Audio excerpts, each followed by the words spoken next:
Bueno. ¿Se ve bien la imagen, chicos? ¿Se escucha bien el audio? Hola, buenas noches. ¿Cómo les va? Sí, ¿Todo bien, Carlita? Bien. Cualquier cosa, yo por el momento estoy un poquito más alejada de la compu. Si hay alguna duda, yo prefiero que prendan el micrófono. Si hay alguien que no tenga micrófono, traten de escribirlo y si algún compañero lo puede decir, buenísimo. Bien. La idea de hoy es que la clase sea un poquito más corta. ¿Estamos? Yo pensaba que iba a ser más largo, pero no. Diencéfalo. El día de hoy vamos a ver exclusivamente lo que es diencéfalo, ¿sí? La estructura embriológica, yo creo que el doctor Leguina estaba rompiendo un poco las tarlices con este tema. ¿Cómo es la embriología del sistema nervioso central? Esperen que se sigue sumando gente. Bueno. El sistema nervioso central en el feto se origina a partir de 3 vesículas. ¿Sí? Tenemos una vesícula anterior,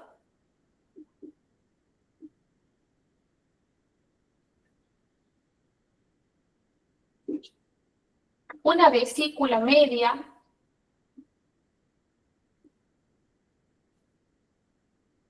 y una vesícula posterior. Desde estas vesículas que aparecen, son los primeros elementos que aparecen en la embriología, a partir de el día número 13, número 14 de la gestación. Los primeros órganos que aparecen son del sistema nervioso, ¿sí? El tubo neural. El tubo neural avanza y se desarrolla en vesículas. Y de estas vesículas parte todo lo que nosotros venimos estudiando, ¿sí? Por ejemplo, la vesícula posterior también se la conoce con el nombre de el romboencéfalo.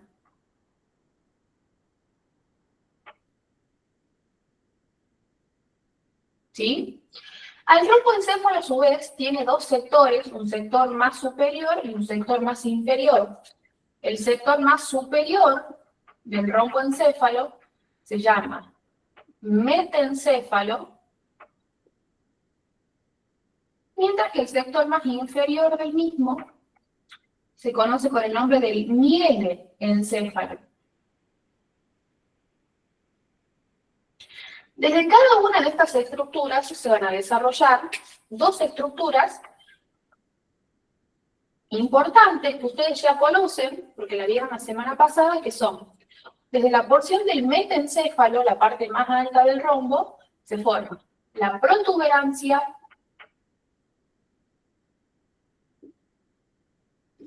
y el cerebelo, mientras que del mielencéfalo se va a desarrollar el bulbo raquídeo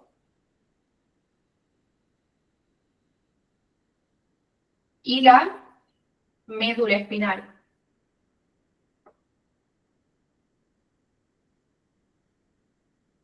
Bien, eso es de la vesícula posterior. Ahora, de la vesícula media, en la vesícula media, que también se conoce con el nombre del mesencéfalo, vesícula media, el mesencéfalo, se forma la estructura que lleva el nombre, la porción más alta del tronco, que es el mesencéfalo, ¿sí? Y las estructuras que lo componen.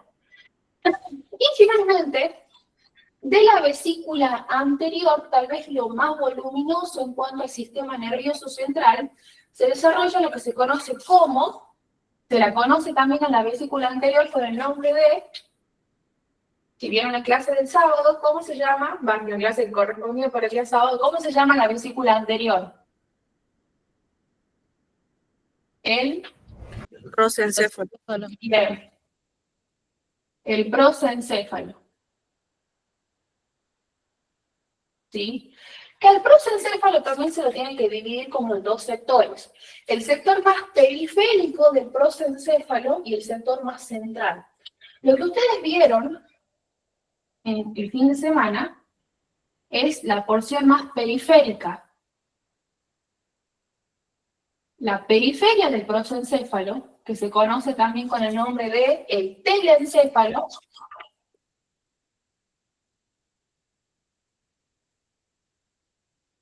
que se desarrolla a partir de acá. Todo lo que ustedes estudiaron ya, hemisferios cerebrales y las caras de este, ¿verdad? Cara externa, cara medial, base del cerebro, ¿bien? Y los elementos que están dentro de esa corteza, por ejemplo, las comisuras interhemisféricas, los núcleos grises de la base y unas cavidades grandes llenas de líquido cefalorraquídeo, que son los ventrículos laterales, que lo vamos a nombrar de nuevo en un rato, ¿bien? Eso se origina en toda la porción periférica del prosencéfalo.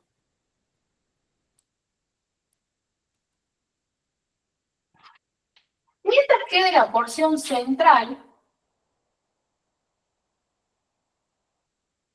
vamos a tener al diencéfalo,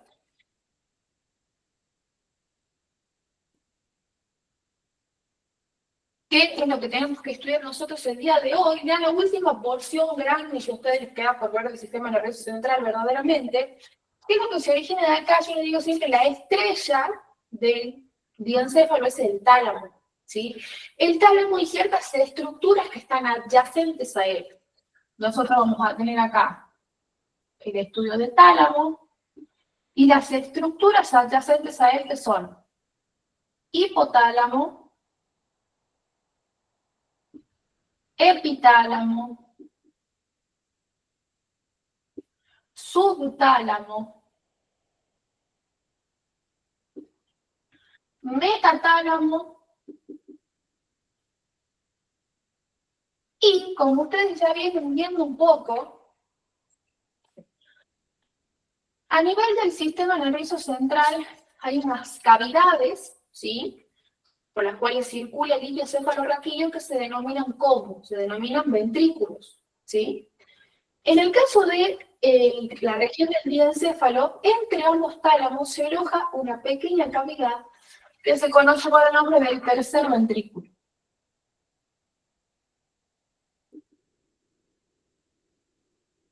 Bien. Esa es una clasificación embriológica del sistema nervioso central. Ahora, los ventrículos que por ahí ya prestan un poco, esto, no digo confusión, sino generan un poco dudas. Uno dice, ¿cómo están esas cavidades por ahí? Por ejemplo, los cerebros, ¿sí?, forman la cavidad dentro del mismo hemisferio, mientras que en el cuarto ventrículo, ustedes ven que entre las estructuras del cuarto ventrículo se forma una cavidad, que le nombran el cuarto ventrículo. Los ventrículos cerebrales en total son 4, ¿sí? Tenemos, los dos primeros son los llamados ventrículos laterales, que están en la clase del telencéfalo. ¿Sí? Son dos estructuras como si fuesen las alas de una mariposa, yo las dibujo así, una en un hemisferio cerebral y otra en el otro. Bien, esto de acá serían los ventrículos laterales.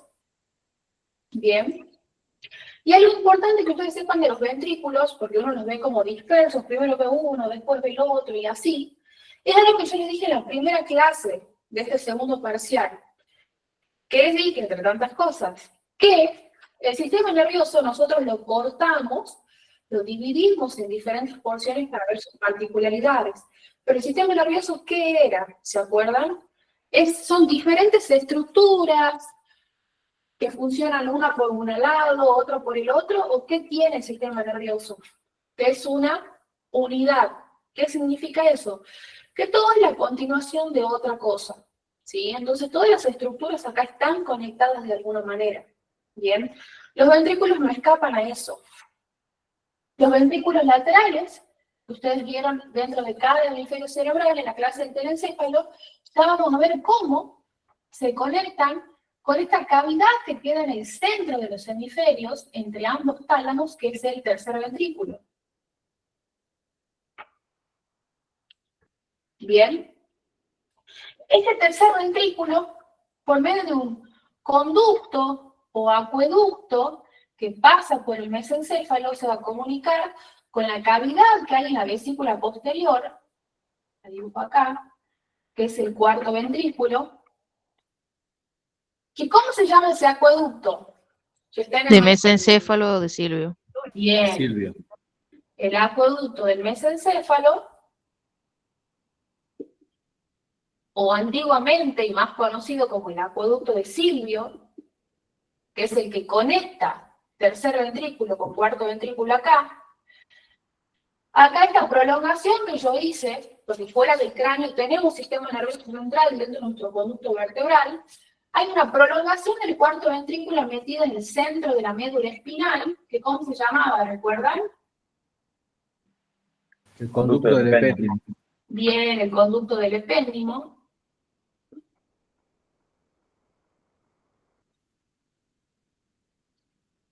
Bien, y ya que estamos haciendo este mapita, ¿por qué le estoy haciendo este mapita ahora? Porque después, obviamente, estas vesículas, uno lo que hace es se divide, que es fácil el sistema nervioso, pero después saben que este sistema nervioso se desarrolla en una estructura monstruosa, gigante, con áreas diferentes, con funciones particulares. Entonces uno dice, che, no es tan parecido a lo que está en el libro, pero todo tiene este origen que yo les estoy graficando ahora, ¿sí? Y por más de que las cosas muten y aumenten de tamaño y bla, bla, bla, todos mantienen esta conexión, así que quiero que les quede como este mapita conceptual de cómo están dispuestas las cavidades ventriculares y cómo se conectan entre sí. Bien, como ya vamos a ver, entre los ventrículos laterales y el tercer ventrículo hay unos agujeros que los conectan, ¿sí? Entre sí, que, pongo acá, se denominan agujeros interventriculares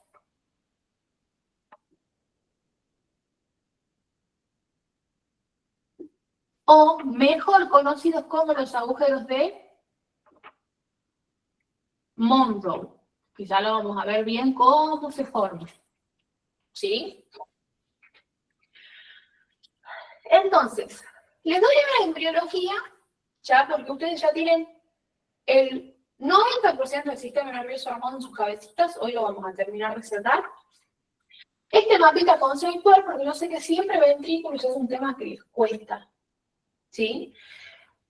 Espero que les sirva, si tienen alguna duda me lo dicen. Bien, el tema de hoy es esto, diencéfalo y las estructuras que lo rodean. Bien, tálamo, hipotálamo, epitálamo, subtálamo, metatálamo. Que alguna estructura, me imagino, esta de acá, la deben haber estudiado en algún momento de la carrera. ¿Sí? ¿Hay alguna duda? No, Carly, todo bien. Bien. Recuerdo, el cuarto ventrículo con el espacio subaracnoideo se conecta por el Luska y Manjeri. El Luska es el central. Claro, perdón, Magendie es el central y Lushka son los laterales. Igual eso Bien. ya lo vamos a ver de nuevo en un ratito cuando dibujemos bien el tercer ventrículo. Ahí les mando la foto del de ahora. Bien. Ya vamos a aprovechar, como tal es más cortito, ¿sí? Al final vamos a dibujar ya en la estructura adulta, en el cerebro adulto, bien, cómo se ven los agujeros de luz y la imagen y cómo sale todo eso de ahí, bien. Yo acá tengo, no recuerdo si les había mostrado anteriormente, este es un cerebro, bien. Lo puedo dividir solamente en dos. Ustedes ya estudiaron todo. Ya vieron tronco, vieron cerebelo, vieron esto que es el del encéfalo, un hemisferio cerebral con todas sus estructuras. Ahora que vamos a ver esto, lo que queda en el centro, que parece tan chiquitito y es tan importante, que es el tálamo. ¿Sí? Voy a borrar, ya pasé la foto por el grupo de este mapita.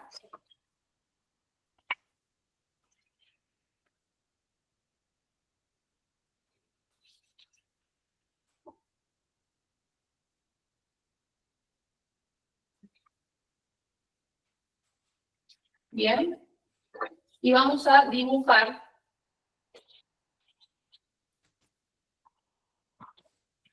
vamos a hacer una vista lateral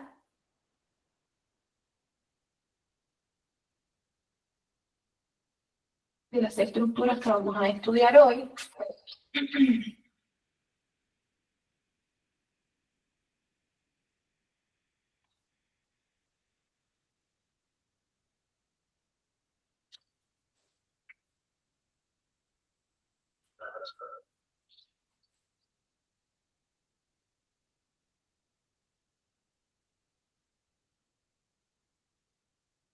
Carly, disculpa, me quedó una duda de la clase bueno, del sábado. Lo que sería el forceps mayor de los axones comunicantes, se comunican los lóbulos occipitales. El forceps mayor comunica principalmente sí los lóbulos occipitales entre sí, pero hay ciertos libros de anatomía y uno en la práctica considera también de que por el forceps mayor pasan comunicaciones, algunas otras ramas también de la comunicación entre los lóbulos temporales, ¿sí? Para hacerlo fácil, solamente lóbulos occipitales entre sí. Bien, les comento esto porque por ahí van a leer que también hay fibras temporales, ¿sí? Pero eso dejará para el tapeto. Forceps mayor comunica entre sí los lóbulos occipitales, ¿sí? Gracias. De nada.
Bien. Les doy un tiempito si quieren para que dibujen, perdón, me avisan y comenzamos. ¿No queda nadie por aceptar? Me parece que no.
Ustedes me avisan cuando estén para arrancar, ¿sí?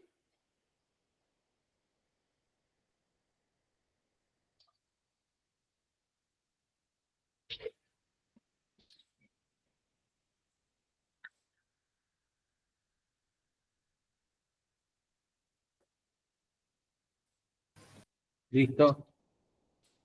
¿Estamos todos? Sí, Carly. Bien.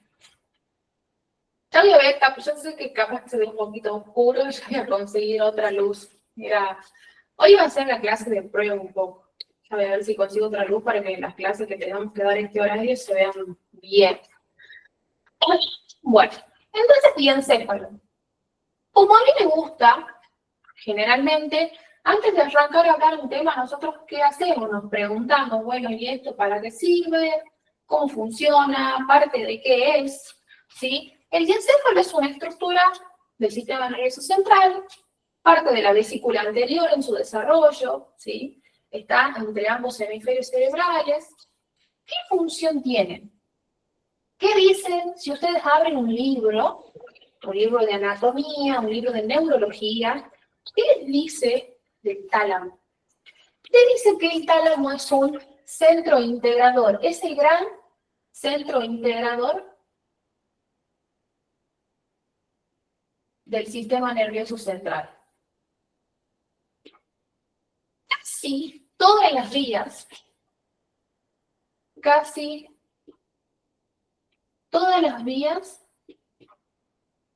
hacen relevo en él. ¿Y por qué digo casi todas? Porque hay una sola vía que no pasa por el tálamo, que es la vía olfatoria, o vía olfativa, si quieren decir lo mismo. Bien. Quiero que ustedes que están ahí en sus casas me digan, ya sé que están cansados, pero cuando escuchan o leen las palabras centro integrador, ¿qué les suena? ¿Qué les parece? ¿Qué es integrar?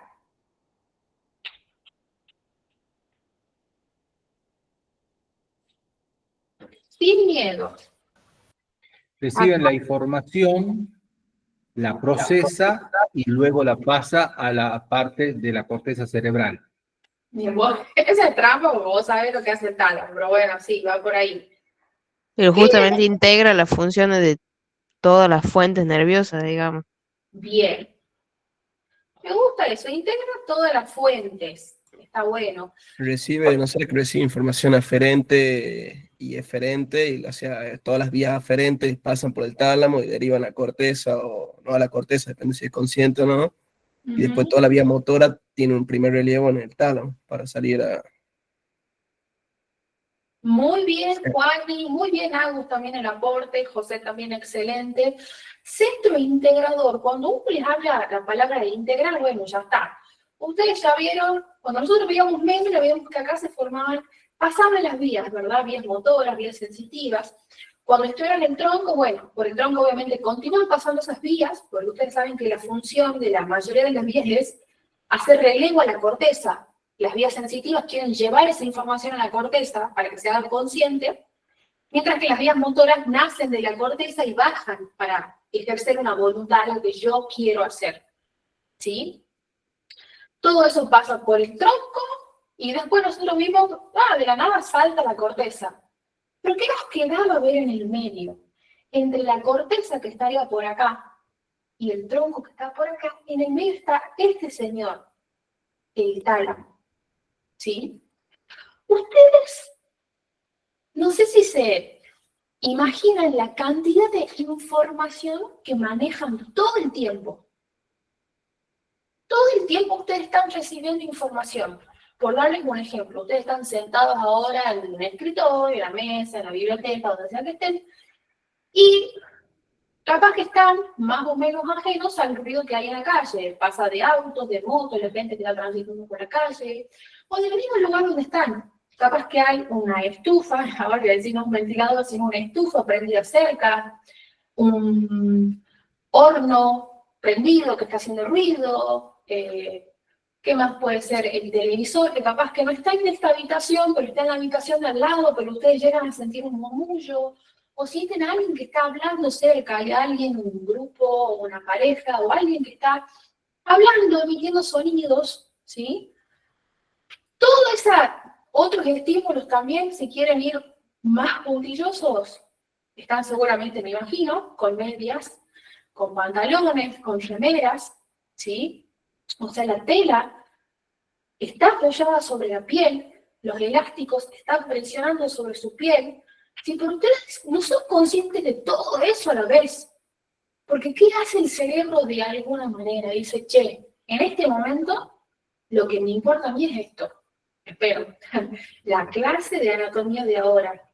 Tenemos que centrar la atención acá porque ahora el foco, lo importante, lo principal, es esto que estamos haciendo ahora. No el ruido de la tele, el perro que está ladrando al frente, el pedido ya que está pasando por la esquina de la cuadra. No me importa esta información. Está bien el cerebro, pero ¿cómo si yo tengo tanta información? ¿Qué me sirve a mí del colador para decir, bueno, esto se queda y esto queda en segundo lugar? La respuesta es el tálamo. El tálamo toma toda la información que recibe el sistema nervioso central por medio de las vías aferentes. Pero dice, bueno, ¿qué es importante? ¿Qué sí tiene que subir a la corteza? ¿Qué información sensitiva, sensorial, vegetativa, información motora tiene que subir a la corteza? Porque sí es importante que la corteza sea consciente de que esta información está llegando. Esto, bueno, perfecto, lo mandamos a la corteza y se hace consciente. ¿Y qué pasa con esta información secundaria?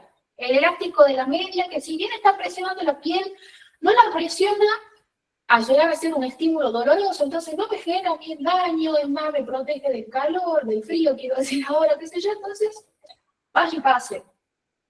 Los ruidos de afuera no son importantes, vaya y pase. El motor del calefón, de la televisión, mis papás discuten en la habitación de la hora, no es importante, vaya y pase. Centremos la atención en lo más importante, para yo poder recibir información y después emitir una respuesta. Todo eso lo hace el tálamo, ¿sí? Las vías del tronco sí o sí tienen que pasar por el tálamo, y el tálamo decide qué sí y qué no. Lo importante, lo principal, lo lleva a la corteza y se hace consciente. Todo lo secundario se pierde, o queda ahí retenido hasta que llegase a ser importante. ¿Me van siguiendo un poco hasta acá? Sí. ¿O necesitan que vayamos de nuevo? No, está bien, Carlitos. Muy bien.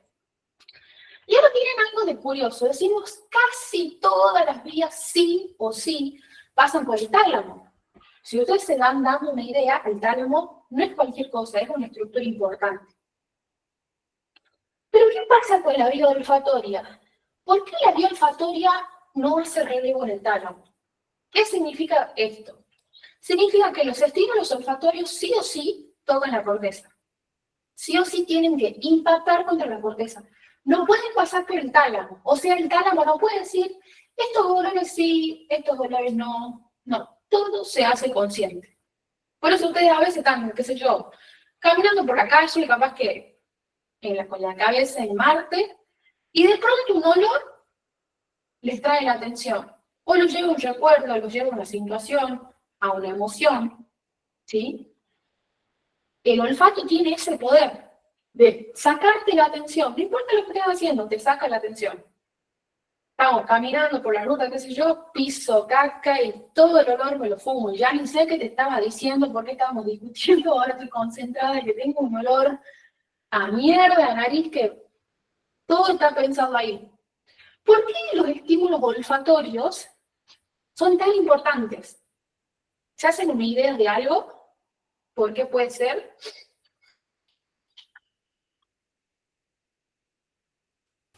Puede ser por la parte filogenética, Amplía un poco más. ¿Qué es filogenética? de la parte evolutiva. Por ejemplo, vemos en los animales, el perro se guía por el olfato, y nosotros en la Bien. evolución podemos seguir llegando, y bueno, tenemos también ese olfato desarrollado y que no se ha abolido por completo, salvo en alguna patología. Bien.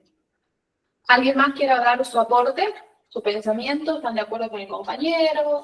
¿No están de acuerdo? ¿Qué les parece?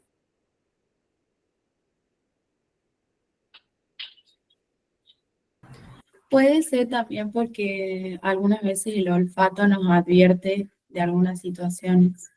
Tal cual, Pili. Muy bien. Y porque el olfato vendría a ser como el sentido que sin entrar en contacto con algo, es como que te puede advertir, no sé cómo explicarme, o sea, es como vos podés olfatear algo y no entrar en peligro, digamos, te advierte exactamente eso. Muy bien. Todo lo que dicen está perfecto, ¿sí? El olfato es el primer sentido que desarrollamos nosotros, apenas nacemos. Ustedes saben, está estudiado, ya lo van a ver más adelante, pero el bebé Ahora se hacen muchos esos partos naturistas, qué sé yo, de que nace el bebé y lo dejan apoyado sobre el abdomen de la madre. Y el bebé no abre los ojos, todavía no escucha bien, pero ¿qué hace? Con el olfato se guía y llega a la teta de la madre para empezar a alimentarse. O hay bebés, por ejemplo, no sé si tienen bebés en casa o desconocidos, pero muchas veces dicen, che, mirá, está acostumbrado a que su mamá lo alimente, la madre lo alimenta siempre, qué sé yo, y cuando la madre tiene que salir a hacer otra cosa, es un problema. El bebé se pone histérico, no quiere tomar, no quiere agarrarme a mí la mamadera, entonces, ¿qué tengo que hacer? Y tengo que ponerme una remera de la mamá en el hombro, así la abuela, y ahí sí toma leche. ¿Han escuchado hablar de eso alguna vez? ¿O les pasó? Sí. Bueno, no tanto, algunos por lo que veo no, pero bueno, ya lo van a pasar. El olfato es el primer sentido que nosotros desarrollamos. Y como dicen los chicos, como dice Pilar, Juan, tiene un sentido también protector. Si yo puedo oler ciertas cosas y decir, che, esto, no sé, no está bueno, no lo comería ni en pedo, no me acercaría. Si huele ácido, tiene hasta, uno por los olores a veces hasta distingue sentidos, que si es amargo, si puede llegar a ser dulce, ¿estamos de acuerdo? Tiene un sentido protector, un sentido evolutivo el olfato. Entonces de ahí quedó, sí, inclusive, hay un par craneal que los humanos se dice que ahora no lo tienen tan desarrollado, que el par craneal cero, le dicen, el de los animales, que es el sentido básicamente que ayuda a los ciertos animales, a los mamíferos principalmente, a percibir las feromonas del sexo opuesto, para saber con quién reproducirse. Y qué curioso que ese sentido está apoyado sobre las mismas células olfatorias. ¿Sí? Así que hasta tiene eso. Supuestamente nosotros también podemos distinguirlo, qué sé yo, pero tiene eso, ¿sí? Que hasta un sentido de instinto reproductor, instinto protector, ¿estamos? Que lo tenemos desde nuestro primer momento hasta el final de nuestros días, si no pasó en el medio algún accidente muy traumático o haya afectado a la vida. ¿Bien? Entonces, por eso la vía olfatoria no toca el tálamo. ¿Estamos de acuerdo? Vamos primero a hablar de la configuración externa. Es bastante simple, ¿sí? Se dice que el tálamo son dos, ¿sí? Es un par de tálamos, uno en el lado derecho, otro en el lado izquierdo. Tienen una forma ovoidea, ovoide, bien, donde uno puede estudiar un polo anterior,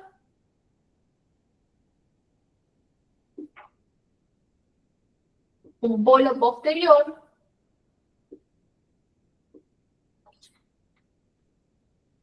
una cara superior. La cara superior, esperen que acepte que hay alguien que se quiere unir a la llamada.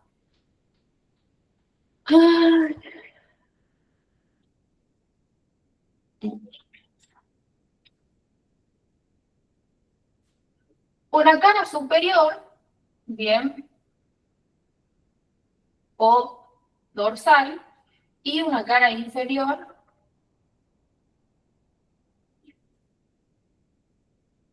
perdón, al revés, cara superior o ventral, y cara inferior o dorsal. Bien. Eso es lo que uno puede ver desde la configuración externa. Bien, dos polos y dos caras. ¿Sí? Los tálamos están dispuestos uno a la par del otro. Y es en el espacio entre los tálamos que ya vamos a ver dónde queda el tercer ventrículo. ¿Sí?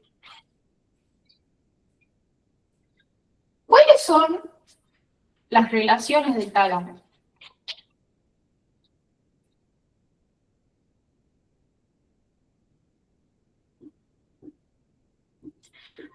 Unas relaciones que, si ustedes ya vieron la clase que corresponde al fin de semana, las van a poder sacar, porque todo el tiempo estábamos ahí nombrando al tálamo, pero bueno, no lo tocábamos porque no era el momento.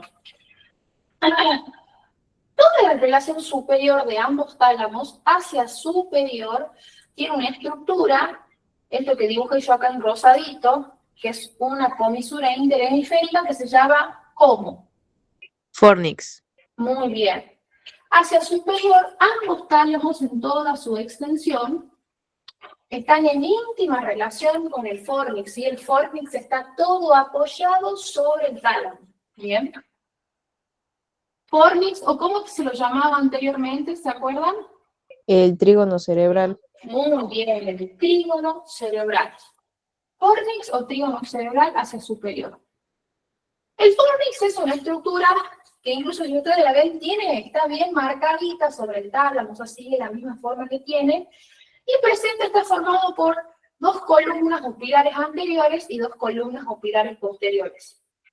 La relación hacia anterior de los tálamos continúa siendo el fornix, nada más que en este caso los pilares o columnas anteriores del mismo, que son estas dos de acá.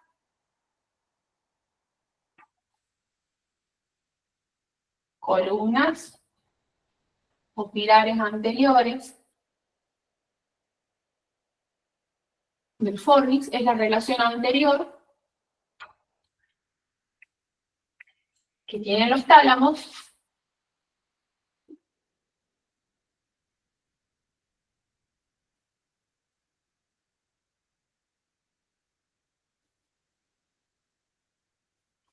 fornix, ¿sí? Y acá nos detenemos un momento porque entre el polo anterior del tálamo y las columnas anteriores del fornix hay un espacio en el cual se forma un foramen. Y esto es un detalle importante, siempre hay una pregunta de esto, así que lo marcan con el signo de precaución, que entre el polo anterior de los tálamos y las columnas o pilares anteriores del fornix se forma, lo que les nombré hace rato, el foramen interventricular o agujero de Monroe, que es la comunicación que va a tener la cavidad que hay entre los tálamos, que es el tercer ventrículo, con hacia los lados, lo que tenemos, las cavidades que tenemos dentro de los hemisferios cerebrales, que son los ventrículos laterales. ¿Sí? Así que, hacia anterior, para que delimitemos bien a estos forámenes, hacia anterior tenemos columnas anteriores del fornix, hacia posterior quedaría el polo anterior del tálamo. Estos serían como los límites de ese foramen, hacia adelante las columnas del fornix, hacia atrás los polos anteriores del tálamo. Acá lo que se forma es el foramen interventricular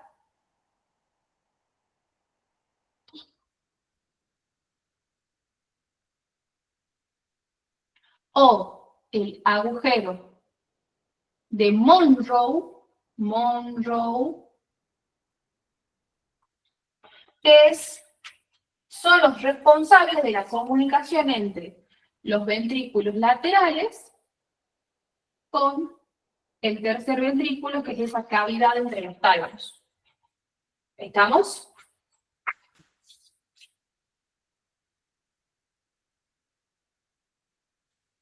Bien. Hacia inferior, ¿sí?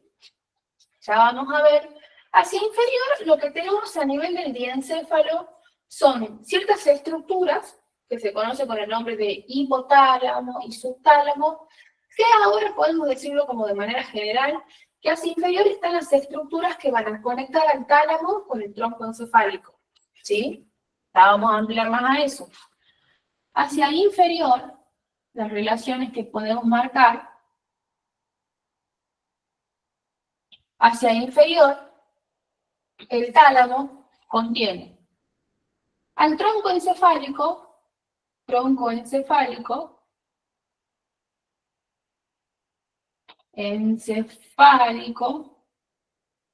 y las estructuras que nos conectan al mismo.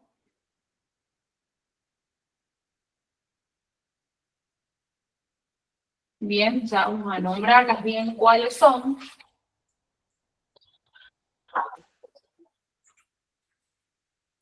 Hacia posterior, acá la dibujé en color azul, hacia posterior El tálamo tiene una estructura que se conoce con el nombre de glándula pineal.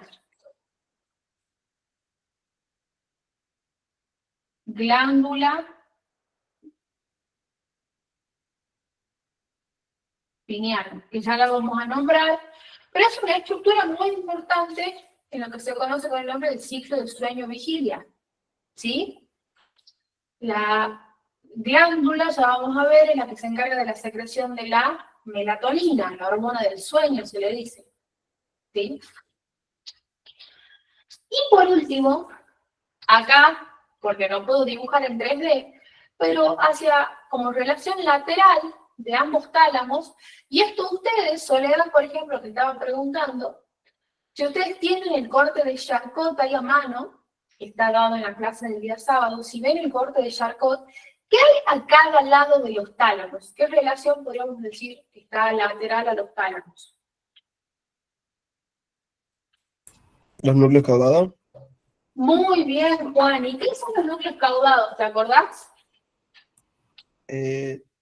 Más o menos, pero ¿Parte de qué es? básicamente es parte de lo que son los núcleos grises del cerebro Bien, y que tienen 4 partes. Los núcleos caudados tienen una cabeza, un cuerpo, una cola y también tienen los núcleos amigdalinos. Ahí está. bien, excelente, muy bien, Juani. Hacia cada lado tenemos los núcleos caudados, ¿sí? Tanto en un lado como en el otro, que son parte de los núcleos grises de la base, núcleos que se encargan de regular funciones motoras, funciones viscerales, ya lo veremos más adelante, ¿sí? El núcleo caudado tiene como la forma de una C invertida, tiene una cabecita, un cuerpo, una colita, y de la colita cuelga un núcleo que se llama núcleo amigdalino. Excelente, ¿sí? Eso está hacia el lateral de cada tálamo. Y la última relación, así que se lo termina de ver al tálamo completo, ¿qué queda entre ambos tálamos? O sea, ¿cuál sería la relación medial de ambos tálamos? ¿Qué les dije que hay entre ambos tálamos? El cuerpo Tercer calloso, ¿no ventrículo. es? No, el cuerpo calloso quedó arriba, acá está el cuerpo El tercer calloso. ventrículo. Bien, el tercer ventrículo. Entre ambos tálamos está el tercer ventrículo. Entonces la relación, lo que tienen ambos tálamos hacia medial, es el tercer ventrículo. ¿Sí? Hacia medial tienen al tercer ventrículo cerebral. ¿Estamos? Esas son todas las relaciones que tiene el tálamo. ¿Se entendió?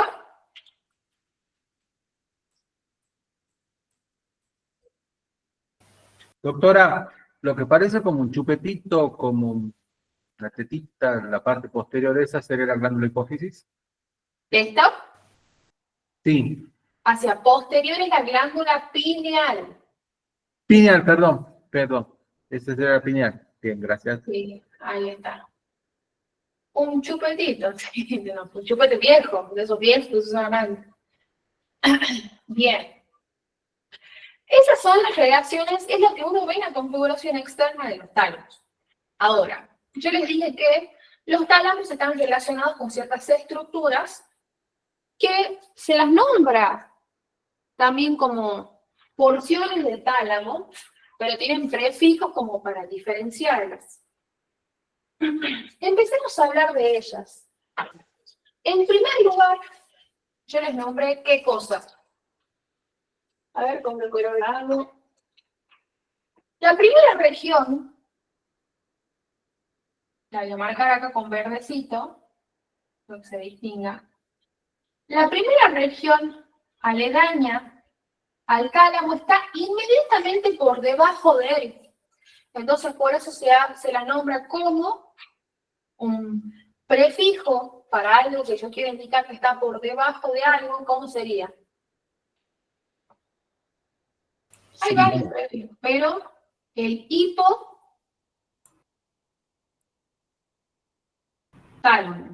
¿Escucharon hablar del hipotálamo? Sí. ¿Lo estudiaron en algún momento? No. ¿No? ¿No lo Creo que en la parte de hormonas del año pasado, ciencia biológica, lo estudiamos. Claro, eje hipotálamo hipofisiario, nunca me van a decir que nunca lo vieron. Ah, sí, la hipófisis, sí. O sea, no En pueden la estar parte en hormonal, de sí, la sí, facultad sí, si sí. han visto algo relacionado al eje. Eje hipotálamo hipofisiario. Y les debe sonar las hormonas corticotropas, lactotropas, tirotropas. Ah, no, eso no, es que no hemos visto eje el año pasado. Se No, supone no, que eso iban a no dar pasa. año ejes, pero no han dado nada, digamos. Bueno. Te creo hasta ahí porque sos Juan Ignacio, El pero bueno. hipotálamo sería lo que estaría relacionado con la hipófisis, con la Bien, parte adenohipófisis y la neurohipófisis. Bueno, no quiero Bien. seguir más con el núcleo supraóptico paraventricular, pero seguimos. Bueno, muy bien.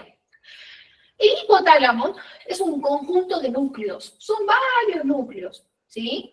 Los principales son el supraventricular, supraóptico, no importa, eso no lo van a colocar ahora. Pero son varios núcleos que, ¿qué hacen? Secretan factores, factores liberadores, factores inhibidores, ¿sí? Esos factores inhibidores o liberadores estimulan ¿a qué? A otra glándula que está por debajo de esta región hipotalámica que se llama glándula, ahora sí, esta de acá conectada por el tuber cinereum, esta sería acá la glándula hipófisis, que a nivel de la glándula hipófisis se secretan ciertas hormonas que intervienen. Hormona del crecimiento para diferentes tejidos, hormona tiroidea para glándula tiroides, la FSH y la LH irán a regular las gónadas femeninas masculinas según corresponda.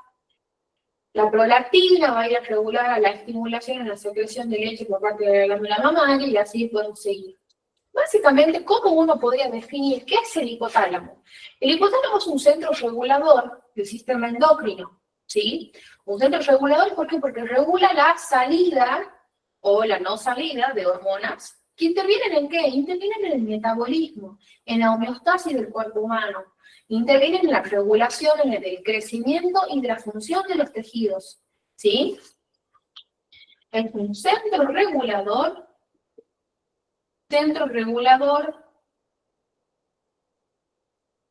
multinucleado, como les dije, está compuesto por varios núcleos,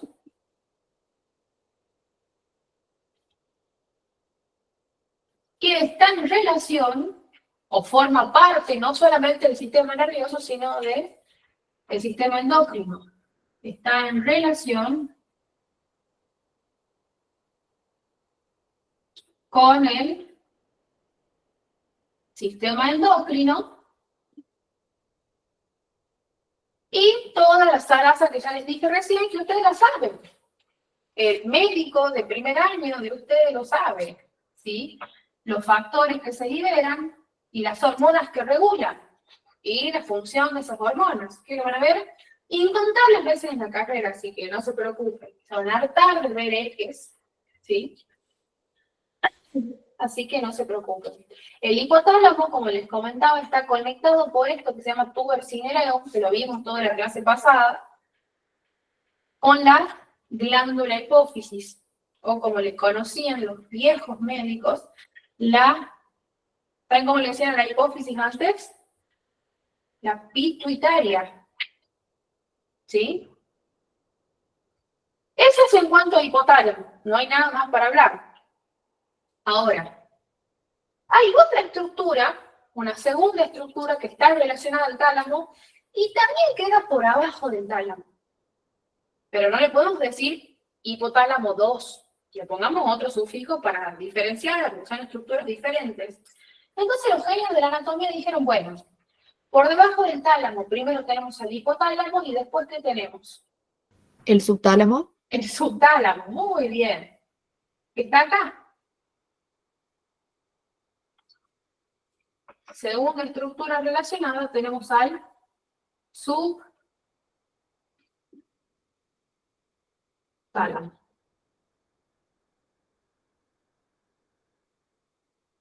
El subtálamo es el punto preciso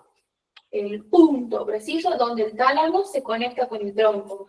Porque si ustedes se fijan, lo que está dibujado acá abajo es bulbo, protuberancia, mesencéfalo, y acá por detrás estaría el cerebelo. ¿Sí? Entonces el subtálamo es la región del tálamo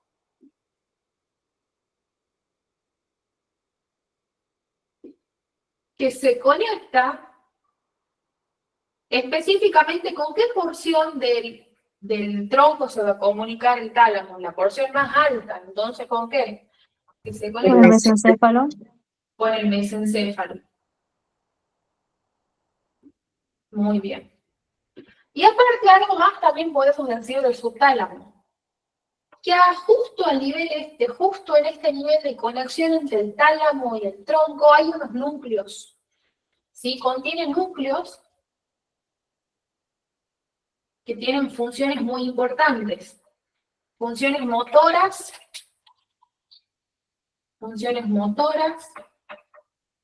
y viscerales. A este nivel, los núcleos que están, son varios, pero hay tres principales. Tenemos al núcleo rojo, a la sustancia negra,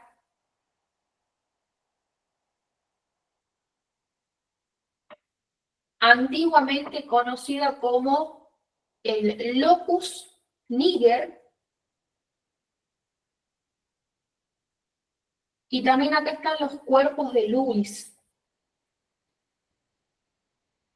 Lewis se escribe L-U-Y-S. Es como un Luis, pero Lewis, con una Y.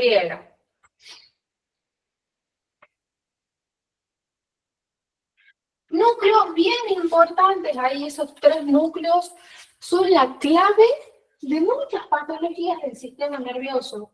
Estos núcleos a este nivel no están ahí por casualidad, sino porque secretan hormonas importantes, ¿sí?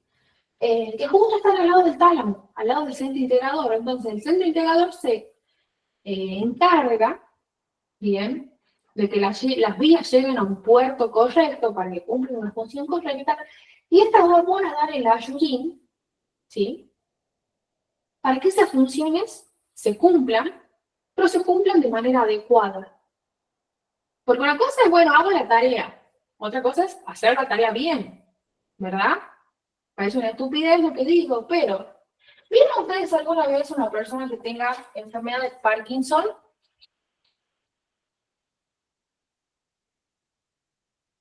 Pues Sí. escucharon hablar de la enfermedad de Parkinson, vieron un video de un paciente que tenga enfermedad de Parkinson. Sí, Carla. Bien. Los pacientes que tienen una enfermedad de Parkinson, decir más o menos avanzada, porque tampoco quiero que sí, conozca a alguien que estuvo en cama, postrado todo el tiempo que lo vi. Los pacientes que tienen la enfermedad de Parkinson, ¿por qué se caracterizan? ¿Qué es lo que tienen? Temblores. Movimientos involuntarios. Sí, los temblores, muy bien, son movimientos involuntarios. Para ver que los pacientes que tienen enfermedad de Parkinson buscan hacer movimientos, pero son lentos. Por ejemplo, capaz quieren agarrar un vaso de agua, que ustedes dirían, bueno, lo tomo el vaso, ellos van a hacer así. Y con suerte van a agarrar el vaso. Por el peor de los casos, como que calculan mal las distancias y manotean al lado, capaz que llegan a tirar el vaso. Es una enfermedad bastante molesta para quien lo padece. Molesta, por decir molesta, una enfermedad que tiene muchas implicancias, muchas consecuencias. Pero fíjense, o sea, la acción de esa persona era tomar un vaso de agua. Hubo el movimiento, estuvo la acción voluntaria, hubo el movimiento de aproximarse a, pero la función se cumple adecuadamente.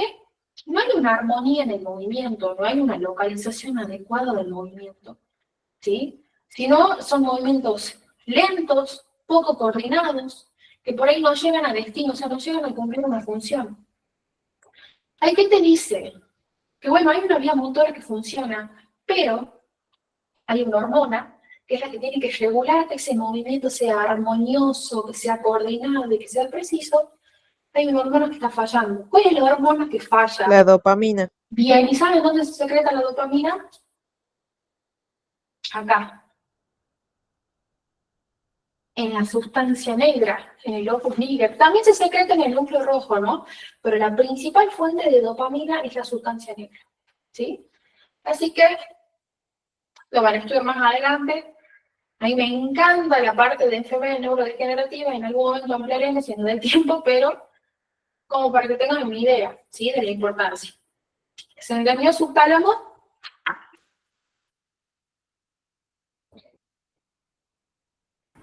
Sí. Bien. Excelente. Ahora vamos a una tercera estructura que está por detrás del tálamo, que se conoce con el nombre de epitálamo.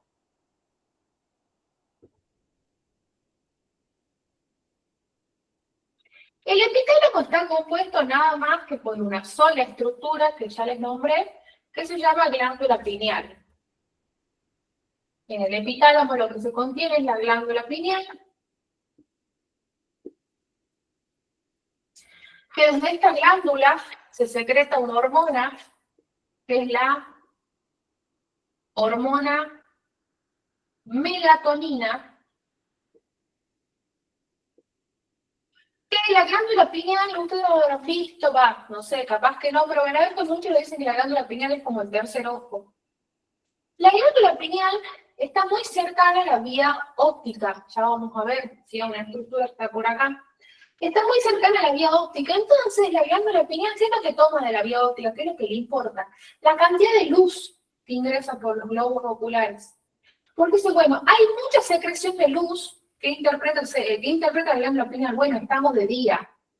Entonces, si estamos de día, yo no quiero melatonina, o sea, no quiero que caiga desplomado, dormido en el piso, porque puede estar de una actividad de cristiano que me contienen. Entonces, no secretemos melatonina. Ahora, cuando la glándula pineal capta que la vía óptica ya no recibe tanto estímulo lumínico, dice, che, está entrando la noche, momento de descanso, y empieza a secretar melatonina como loco, y ahí empezamos a los bostezos. No importa que tenga una teórica con luces apagadas, sabes que yo me duermo, ¿sí? Entonces, la glándula pineal, cuando secreta melatonina, induce el sueño, cuando no la secreta, hace que nosotros nos despertemos, ¿sí? Esa es la función de la melatonina. ¿Estamos? Que capaz que la estudiaron también en algún momento, ¿o no? ¿En el insomnio está, o sea, está alterada esta hormona o es por otra ¿Cómo cosa? se oye, perdón? Si en el insomnio está alterada esta hormona o es por otra cosa. Está buena la pregunta. El insomnio puede tener diferentes causas, ¿sí? Cuando uno está estresado, por ejemplo, se sabe que uno duerme mal, ¿sí? Pero eso es por una elevación en los niveles de cortisol, ¿sí? Después tenés el insomnio que tienen, por ejemplo, los pacientes que tienen trastornos del estado de ánimo, como la depresión, o enfermedades como la fibromialgia, donde hay un trastorno neurológico bastante completo. El sueño no solamente es inducido por la melatonina, sino también por la serotonina, incluso también por la dopamina, por otro tipo de hormonas. Entonces, el déficit de las hormonas puede generar esta dificultad para conciliar el sueño de noche, ¿sí? Pero sí, una de las causas del insomnio puede ser la disminución de la melatonina. Inclusive hay un medicamento, venta libre, que hay muchas publicidades, que se llama el Melatón. Melatón Plus, no sé si vieron la publicidad, que es, bueno, tomar una pastillita de melatonina una hora antes de tu hora común de sueño para ayudarte a dormir. ¿Vieron la publicidad? Te ponen unas ovejitas en la cajita, creo. No, yo no la vi. Sí, la vi. Sí. Pero bueno, Realmente y la los melatonina sería una de las trabajadores- causas del insomnio, el déficit de la misma. Ah, bien, buenísimo. Pero hay Gracias. otras hormonas que también intervienen. Bien. Esa se la indica a los trabajadores de noche, como para que puedan dormir de día. Sí, o sea, es como el medicamento, es la hormona sintética más barata, ¿sí? Junto con los antidepresivos que uno puede tomar para poder conciliar el sueño de noche. O las benzodiazepinas también, el Clonazepam. ¿Cómo se llama este? No me sale el nombre. El Solpidem, que tiene un... No sé con qué nombre lo conoce, pero bueno. Bien. Y la última estructura, yo voy haciendo trato de hacerlo con diferentes colores, para que no se les mezcle todo. Pero la cuarta, perdón, y última estructura relacionada a el tálamo estaría por acá y se llama metatálamo.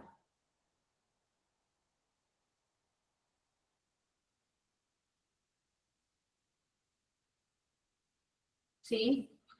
El metatálamo es una zona que está en los bordes laterales y más inferiores del tálamo, ¿sí? Y es la zona donde el tálamo se conecta con ciertas vías, ¿bien?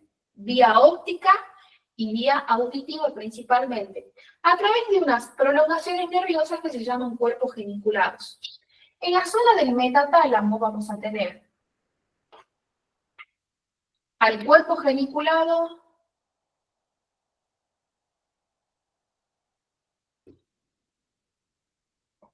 lateral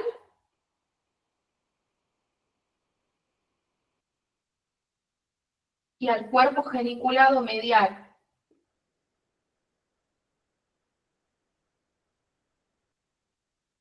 Bien. Justo me quedé con poquito espacio, si ustedes pueden hacerlo con más espacio mejor. Bien, cuerpo geniculado lateral primero, le ponen letra A, y el cuerpo geniculado medial, ahí como en letra B, son dos tractos nerviosos que se conectan acá con unos colículos, bien, específicamente el cuerpo geniculado lateral se conecta con el colículo superior, mientras que el cuerpo geniculado medial se conecta con el colículo inferior.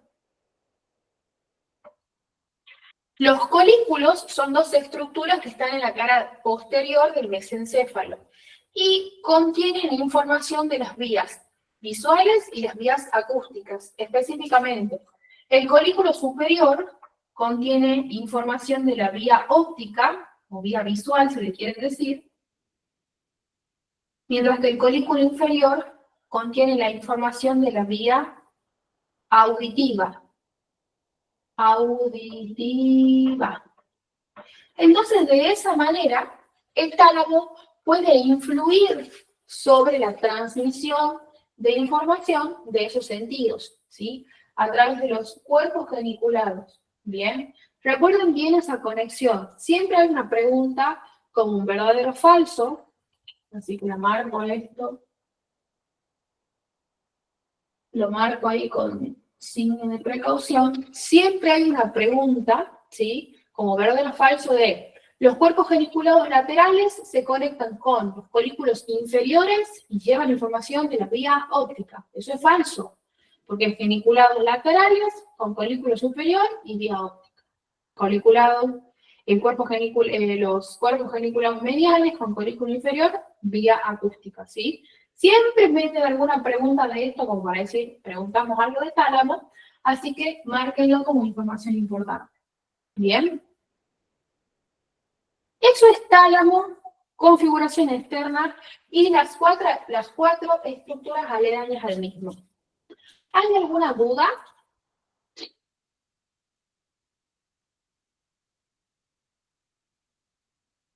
No, Carly.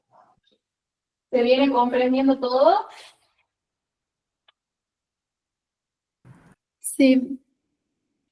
Carly, te quería hacer Sí, una Doc, estaba escribiendo. ¿Cómo? Ah, perdón, ya. ¿Alguien quería preguntar algo? Sí, yo, en el dibujo, esa cosita naranja, ¿qué es? Ah, buena pregunta. La dibujé y la dejé colgada. Este es el quiasma óptico. Esto de acá es el quiasma óptico porque lo que yo les quería decir es, ¿vieron cuando le hacían el dibujo ustedes de la base del cerebro? En las clases del sábado. Base del cerebro, cara inferior del cerebro. ¿Se acuerdan de ese dibujito? Y ahí se les dibujamos unas estructuras centrales. Quiasma, tuber, los cuerpos mamilares, el mesencéfalo. ¿Se acuerdan de esto? Sí. Bueno, Sí. estas estructuras es exactamente lo mismo, nada más que he visto ahora desde la cara lateral. De adelante hacia atrás, quiasma, el tuber que viene por acá, el tubo que conecta hipotálamo con hipófisis, los cuerpos mamilares del fornix, y hacia atrás, acá estaría el mesencéfalo. Sí, eso les quería decir, y me olvidé, entre tanta info. ¿Estamos? O sea, son estas estructuras nada más que en una vista lateral. No es relevante, pero bueno, les quería mostrar. Bien. ¿Qué quiero que veamos ahora? Tercer ventrículo. Y tenemos que hacer el mismo dibujo que hay acá. El mismo dibujo. Así que voy a tratar a ver si puedo recuperar algo de este. Para que ya lo borré.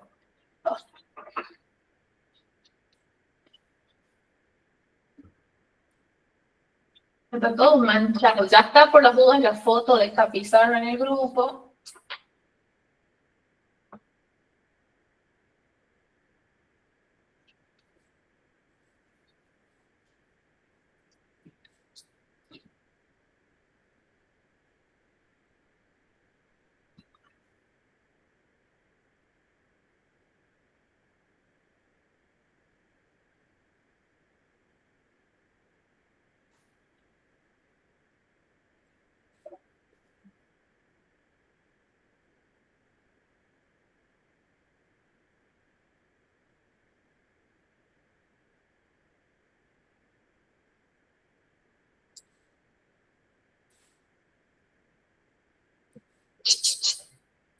No puedo creer que me mudo para que ustedes no me vengan a molestar y vienen igual a molestar acá. Es el colmo de los colmos. Están súper mal criados estos gatos. No sé por qué.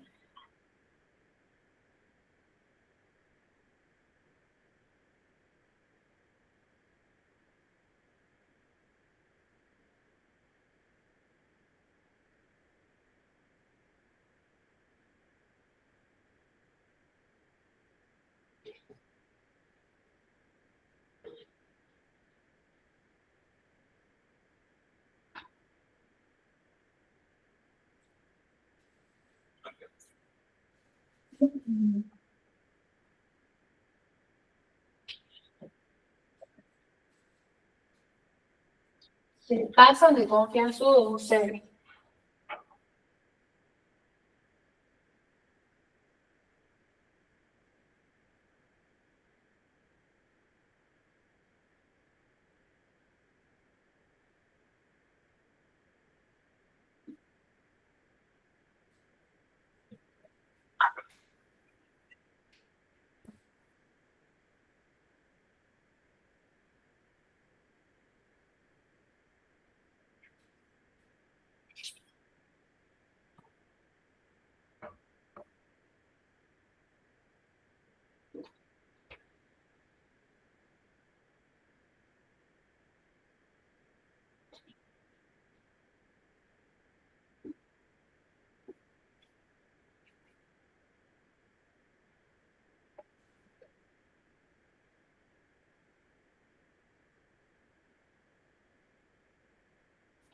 Bien.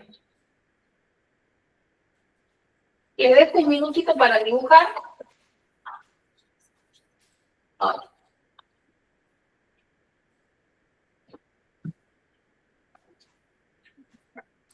Ay, Dios.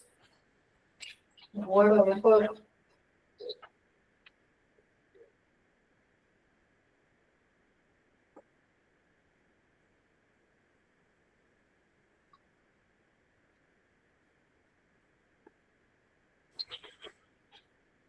Ay, Dios. Vamos con allá.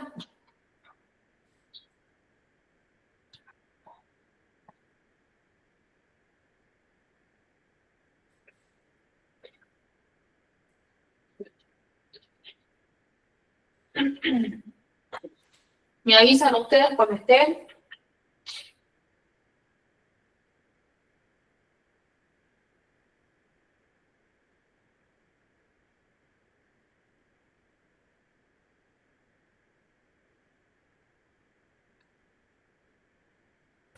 Perdona, Carla, abajo dice cuarto ventrículo. Sí, cuarto ventrículo. Bien.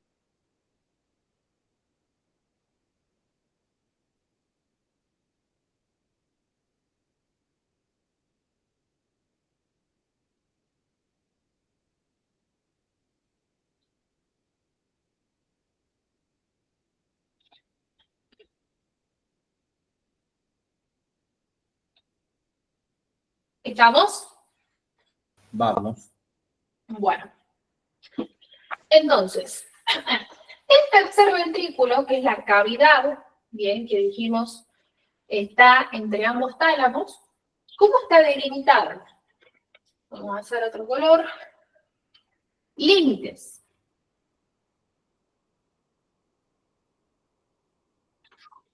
Muchos límites son muy similares, ¿sí?, a las relaciones del tálamo, porque básicamente recuerden que el tercer ventrículo es una cavidad que está entre ambos tálamos, ¿sí? Entonces, relación. ¿Qué está hacia superior del tercer ventrículo?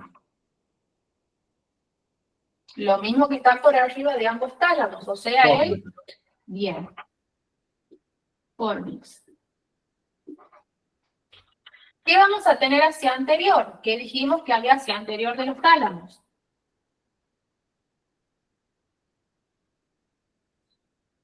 Las columnas anteriores del fornix. Bien, y que entre las columnas anteriores y el polo anterior de los tálamos, ¿qué estructura importante justamente de estas cavidades se forma? El foramen de Monroe. Bien, ¿qué tiene el foramen de Monroe? El que comunicaba los ventrículos laterales con el tercer ventrículo. Perfecto. Yo acá les dibujé un ventrículo lateral como para que veamos eso, ¿sí? Pero acá tenemos al foramen de Monroe o foramen interventricular.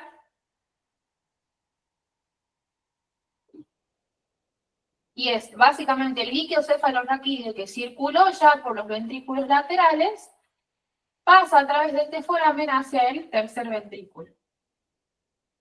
¿Sí?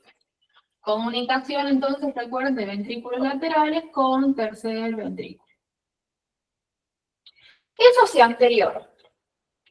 Hacia inferior, ¿qué vamos a nombrar? Otra vez.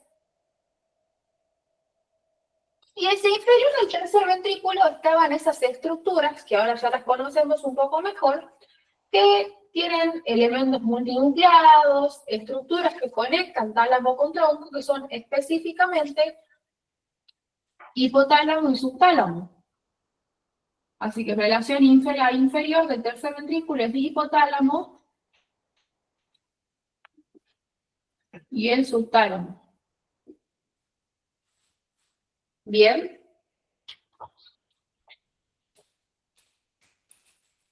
Ay, la tapita del felpón. Bueno. Hacia posterior,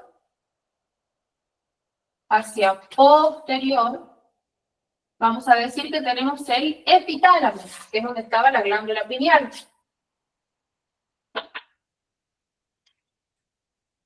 ¿Sí? Hacia posterior, el epitálamo. Y la última relación que nos quedaría por ver sería la relación lateral. ¿Qué elementos forman las paredes laterales del tercer ventrículo? Tálamos, los tálamos. Bien. Tercer ventrículo es una única cavidad que está delimitada entre ambos tálamos. Entonces, la pared lateral, tanto en un lado como en el otro del tercer ventrículo, son los tálamos. Específicamente, ¿qué lado de los tálamos? ¿Qué cara de los tálamos? La cara medial. Hacia lateral, vamos a tener la cara medial de ambos tálamos. ¿Estamos? Bien.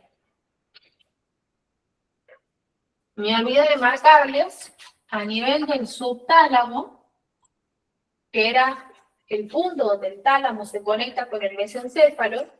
A nivel del subtálamo, ahí a quién vamos a encontrar este acueducto de acá. De Silvio. Bien. El acueducto del mesencéfalo o acueducto de Silvio, que es el responsable de comunicar tercer ventrículo con el cuarto ventrículo. ¿Estamos de acuerdo?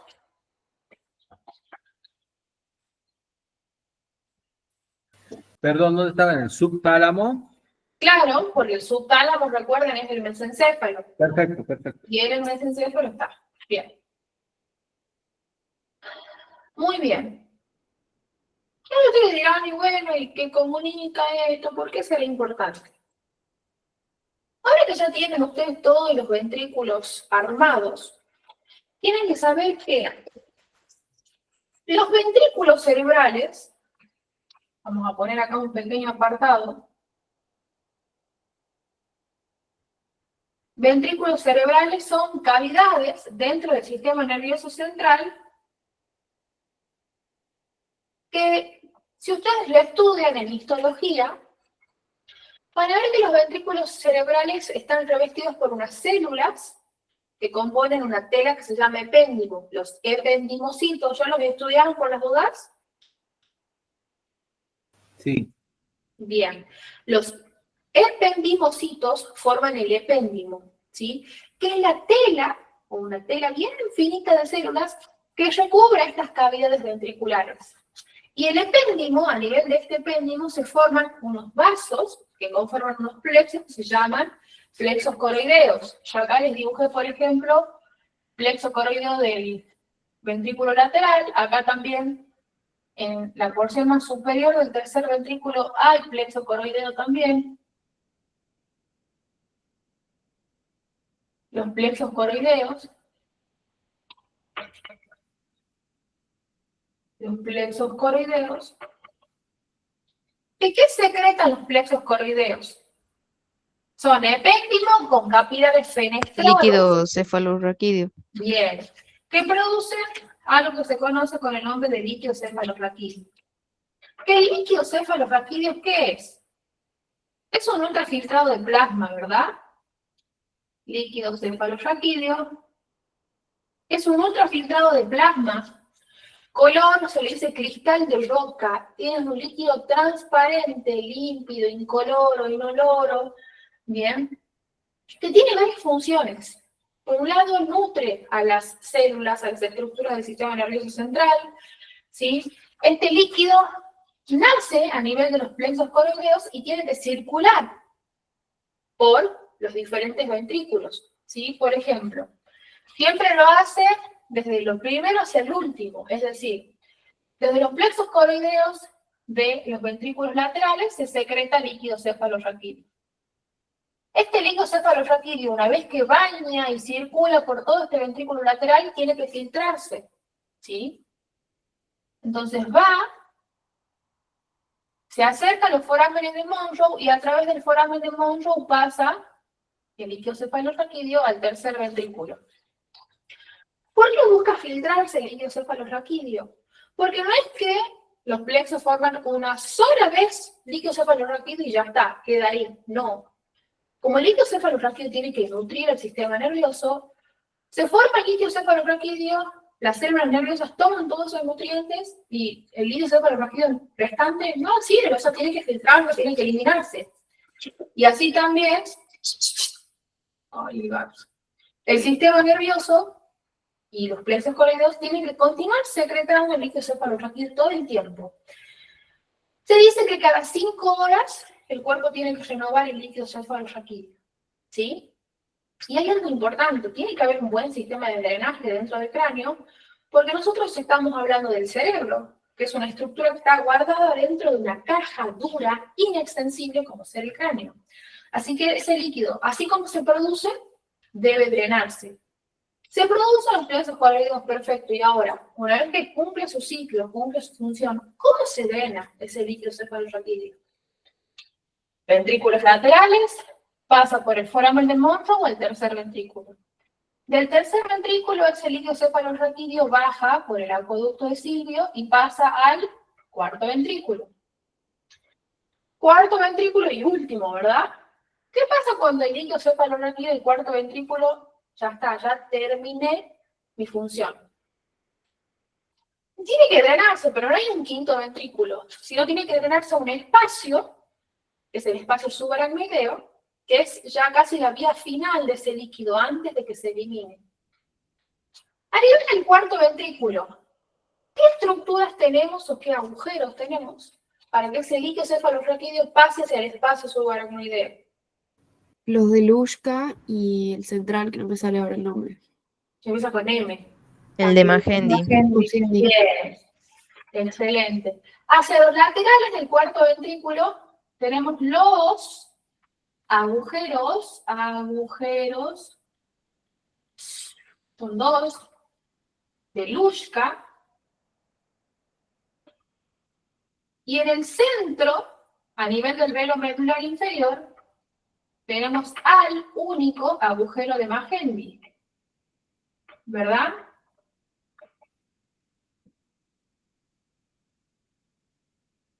A través de los agujeros de Lushka y de el agujero de Magendie, todo este líquido cefalorraquídeo se va, sale finalmente de su circuito por los ventrículos cerebrales y va ¿hacia dónde?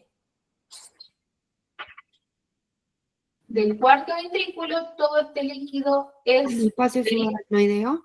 bien al espacio subaracnoideo.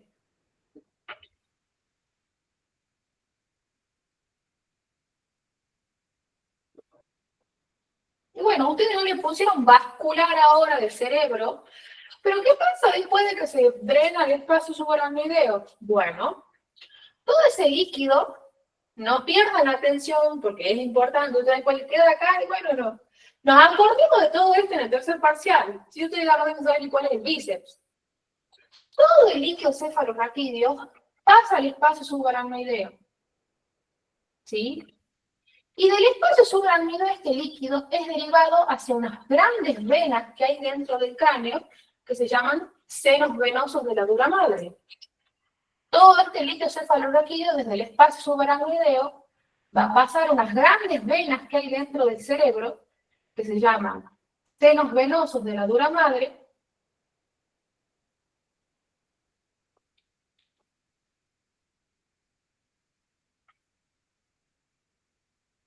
Y estos senos venosos de la dura madre, que reciben ese líquido cefalorraquídeo, llevan todo ese líquido hacia las venas del cuello, hacia las venas yugulares. Y las venas yugulares llevan todo ese líquido hacia el corazón. Y el corazón que bombea sangre y llega la sangre a los riñones filtran, y finalmente, ustedes no se dan cuenta, pero por riñón eliminamos tantas cosas, entre ellas, por el riñón eliminamos el líquido cefalorraquídeo excedente, ¿sí?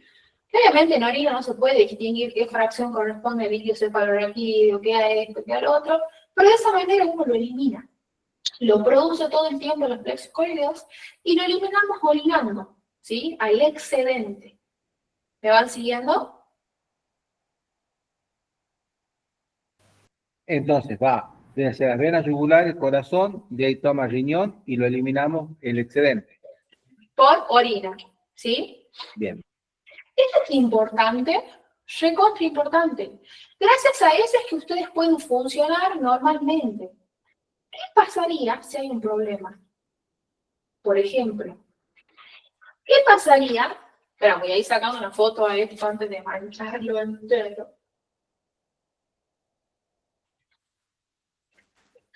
¿Qué pasaría si X, un día cualquiera, mi sistema nervioso se levanta y dice, qué ganas de formar un tumor? De darle un tumor al tálamo o a los pilares anteriores del fornix. Y se forma un tumor del sistema nervioso. ¡Uy, Dios! Y tengo acá un tumorcito del sistema nervioso que me comprime al foramen de Monro. ¿Qué va a pasar ahí? Comprime el foramen de Monro, ¿y qué pasa con el ventrículo lateral? Por ejemplo, que comprime el foramen de Monro justo del lado derecho. Comprime el foramen de Monro del lado derecho.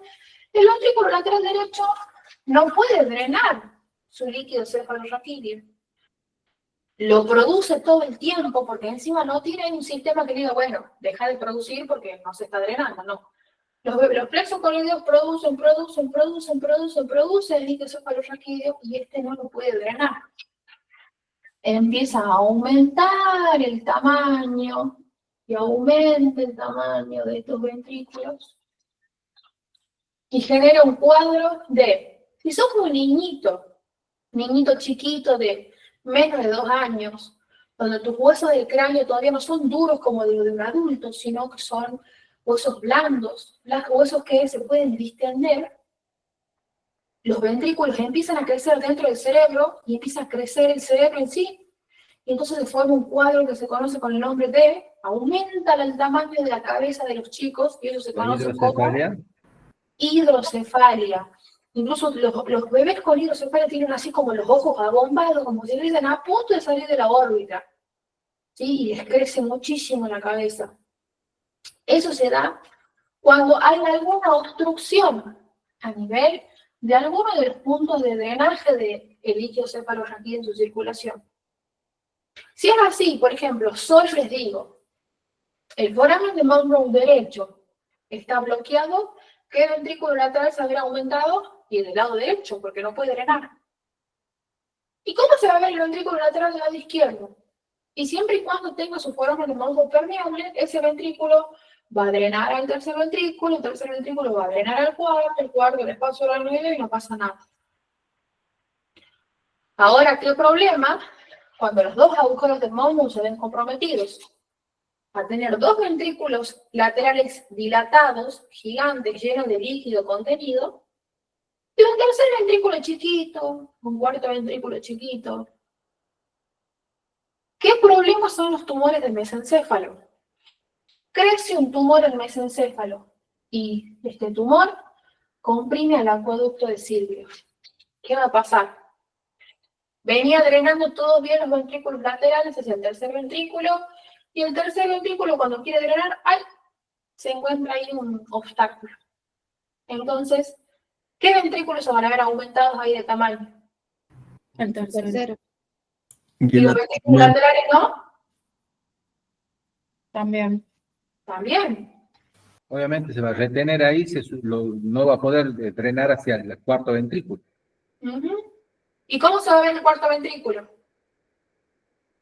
Disminuido. Bueno, no tanto porque hay también, va a haber plexos coroideos que forman Claro, líquido no cefalorraquídeo disminuido, menos va a cantidad. haber disminuido si lo compara con los otros, pero va a tener un tamaño normal. ¿Me siguen? Ok.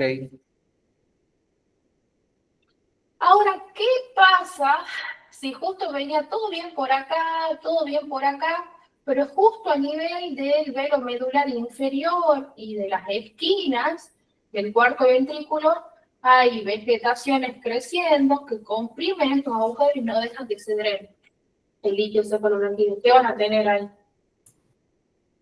Se suma, digamos, el aumento del cuarto. Claro, ahí van a estar los 4 ventrículos aumentados de tamaño. Pero Puede ser los como conductos bloqueo. del epénimo ahí no drenaría. El conducto del epénimo, recuerda, es como una prolongación del cuarto ventrículo dentro de la médula, pero no drena nada. Bien. ¿Sí? Esto, ¿saben? Es muy común esto que pase, porque por ahí, cuando hay una meningitis, cuando los niños tienen meningitis, queda lleno de pus el espacio subaracnoideo. Entonces, claro, el líquido cefalorraquídeo de ninguno de estos sectores se puede drenar, entonces todos los ventrículos se ven gigantes. No es raro ver en un niño, después de una meningitis, una hidrocefalia que se da por esa pus que no deja que se drene el líquido cefalorraquídeo. ¿Sí? Parece tonto lo que voy a decir, pero a veces en los niños la hidrocefalia no es tan injusta como lo es en los adultos, porque ustedes ven un adulto con hidrocefalia, claro, si ven algún adulto con la cabeza grande es porque de niños tuvieron hidrocefalia y bueno, les quedó hacia el cráneo. Pero ¿qué pasa con un adulto que fue previamente sano, venía todo bien, chill de cojones, y de pronto forma un tumor en alguna porción y lo obstruye? Que en el adulto no hay hidrocefalia, porque el cráneo ya está duro, o sea, el cráneo no se distiende. Se distienden los ventrículos, comprime la masa cerebral, entonces empiezan con convulsiones, con vómitos a chorro, con problemas motores, vegetativos, sensitivos, y es un re problema los tumores cerebrales en el adulto. Dan por ahí síntomas más tardíos que los niños, porque los niños hay algo que se hace evidente, ¿sí? Pero el adulto muchas veces no. Tienen mucho dolor de cabeza y eso porque está aumentando la presión dentro del cráneo, pero es hasta que no llega un punto severo que empiezan a tener todos estos síntomas, que encima son síntomas agresivos, síntomas por ahí incapacitantes o mortales. ¿Bien? Pero bueno, eso era un poco para que entiendan, no solo tercer ventrículo, sino, les repito, cómo están formados todos los ventrículos cerebrales, su conexión, que es importante, y todo esto que les digo al final, no es que haya la hincha pelota de la tabla que quiere darnos siempre de más, sino porque les van a preguntar los docentes, ¿sí? Pueden darles caso como yo les acabo de dar, y ustedes tienen que comprender eso, por ahí les muestran imágenes, ven, dos ventrículos cerebrales laterales gigantes con un tercer ventrículo normal y un cuarto ventrículo normal. ¿Dónde estaría la obstrucción? Ahí tienen que saber reconocer ustedes. ¿Sí? ¿Cómo lo reconocen? Sabiendo cómo se conectan y sabiendo cómo es el circuito del líquido cefalorraquídeo. Que cuando veamos vascular en el tercer parcial, lo van a entender mucho mejor. ¿Bien?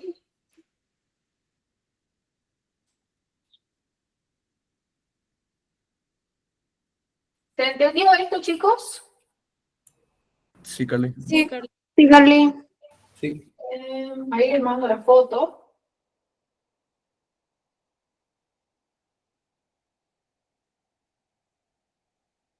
Ahí se mandaron las dos fotitos por las dudas que saqué.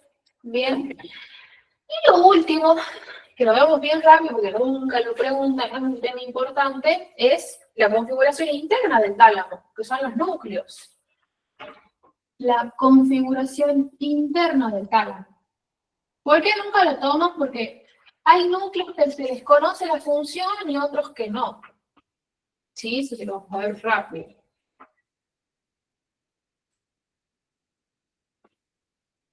Y lo último ya.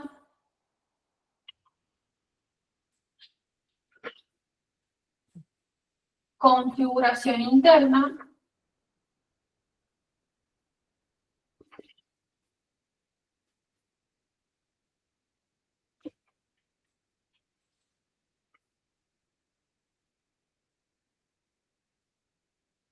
Esto es posterior. Acá tengo un solo tálamo y vemos, esto es posterior. Esto es anterior. Esto es medial. Y esto es lateral. Y esto se divide.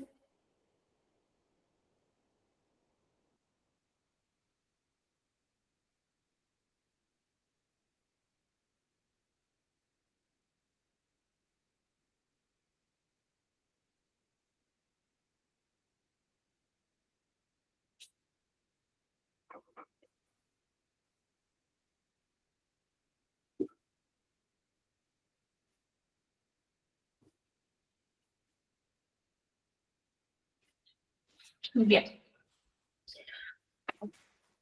Ahí les dejo un minuto para que dibujen. Ya con esto vamos a terminar.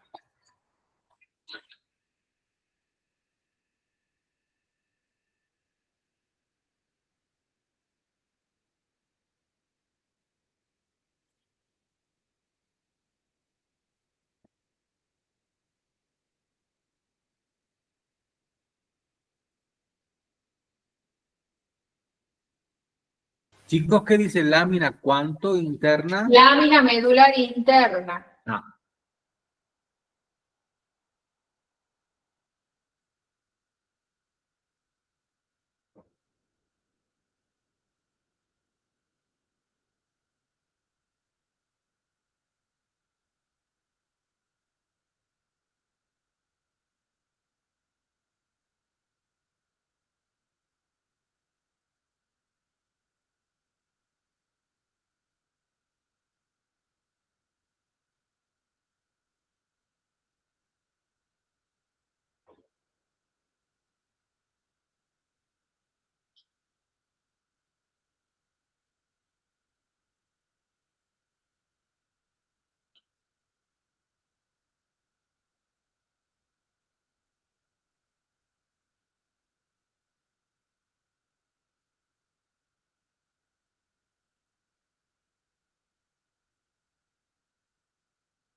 ¿Me avisan ustedes? Ya está, Carly. ¿Ya? Bien. En cuanto a la configuración interna del tálamo, vamos a decir que lo importante es reconocer que ustedes se fijan en los cortes de los libros, siempre lo dibujan al tálamo o lo pintan, digamos, al tálamo del mismo color que los núcleos grises de la base. ¿Por qué? Porque básicamente el tálamo es sustancia gris. Es decir, sustancia gris, ustedes saben que eran somas o cuerpos neuronales. Pero ¿qué pasa cuando hay un conjunto de somas o cuerpos neuronales que tienen que cumplir una función específica? ¿Qué conforman? Un conjunto de somas en una región determinada que cumplen una función específica, ¿qué Núcleo. conforman? Núcleos. Bien. El tálamo está compuesto por un conjunto de núcleos, ¿sí? Que se los divide a grosso modo en 3 regiones al tálamo. Una región anterior, medial lateral y la región posterior que queda dedicada exclusivamente a un único núcleo. Ya les voy a mostrar. En primer lugar, el tálamo está dividido por una lámina de sustancia blanca que se llama lámina medular interna, que si ustedes se fijan o usan la imaginación, tiene la forma de una Y. Las 2 patitas de la Y están mirando hacia el lado anterior, mientras que la rama más larga divide mitad medial y mitad lateral del tálamo, ¿sí? En la región más anterior del tálamo vamos a tener un único núcleo. Todo esto que yo les marco en color marrón se conoce con el nombre de núcleo talámico anterior.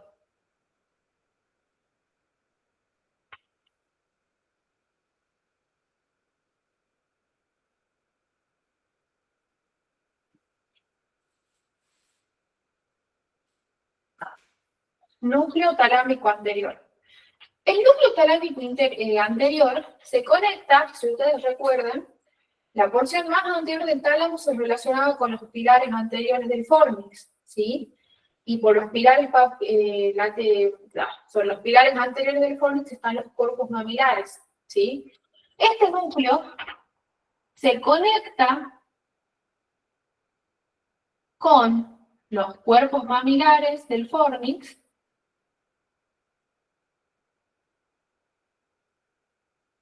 y forman un haz nervioso que, bueno, no viene al caso ahora, se llama haz mamilotalámico, que básicamente este haz nervioso forma parte del sistema límbico. ¿Escucharon hablar del sistema límbico, chicos? Sí. ¿Y qué es el sistema límbico? Y el sistema básicamente que regula las emociones, más que nada. Bien. Y Regula las emociones, la respuesta sexual también regula, ¿sí? Está muy intrincado la psicología, por eso uno no lo ve muy mucho. Y el sistema límbico es un quilombo, si ustedes lo ven, porque está formado por diferentísimas estructuras del sistema nervioso, diferentes áreas, diferentes porciones, ¿sí? Que por ahí cuando ven Salud Mental 2, que no sé cómo se llamará en su programa, lo interiorizan un poco más, pero es el sistema que regula la respuesta emocional, respuesta sexual, etcétera, etcétera. Así que ese núcleo está relacionado con el sistema límbico. Nada más que ustedes deban saber, ¿sí? Después, en la cara medial del tálamo, vamos a tener de nuevo un gran único núcleo, que lo pinto en color verde,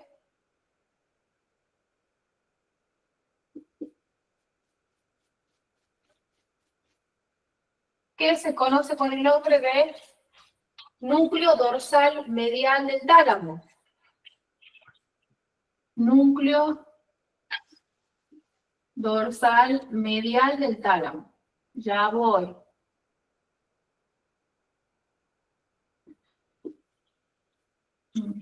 Tengo un gato que tiene apego ansioso, no sé cómo se le dice, pero ustedes ya se acordarán en la otra casa, cuando ya llegaba mucho tiempo de clase, como decía el vago, ya está cortado. No le puedes dar a nadie más atención de lo que me das a mí. Si no se estresa el muchacho. Bien. Núcleo dorsal medial del tálamo. Es un único gran núcleo, ¿sí? Que por lo que se sabe, está conectado con ciertas vías viscerales y sensitivas, ¿sí? Más relacionado con la sensibilidad visceral. ¿Bien? Vías sensoriales viscerales. Es decir, capta más que nada estímulos sensitivos de la porción visceral del cuerpo. ¿Se acuerdan cuando hablábamos de esa sensibilidad interoceptiva? Que yo les decía, uno no es consciente de los estímulos o de los estímulos o sensaciones a nivel de las vísceras, a menos que pase algo, ¿verdad? Haya un cólico, por ejemplo, un cólico biliar, un cólico renal, un cólico endometrial, un cólico intestinal, ahí uno se hace consciente de la sensibilidad de las vísceras, ¿sí o no? Bien, ese núcleo interviene con ese tipo de vías, las vías de la sensibilidad interoceptiva o sensibilidad visceral, como le decíamos también, cuando estudiamos médula, ¿sí?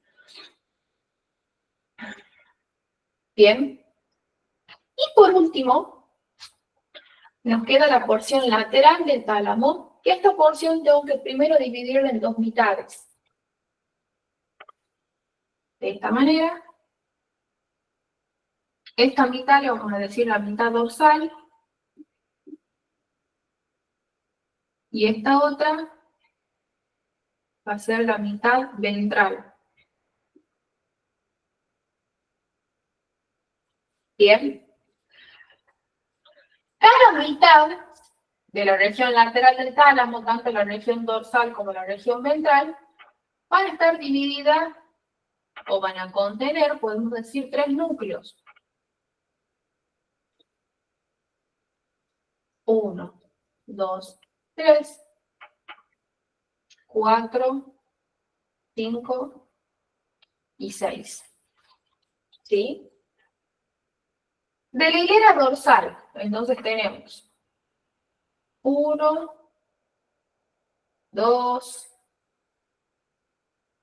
y 3. En referencia, estos núcleos son llamados núcleo dorsal lateral,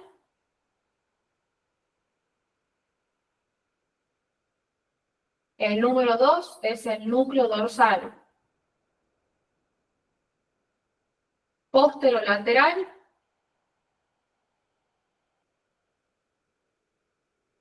y el número 3 se llama núcleo pulvinar.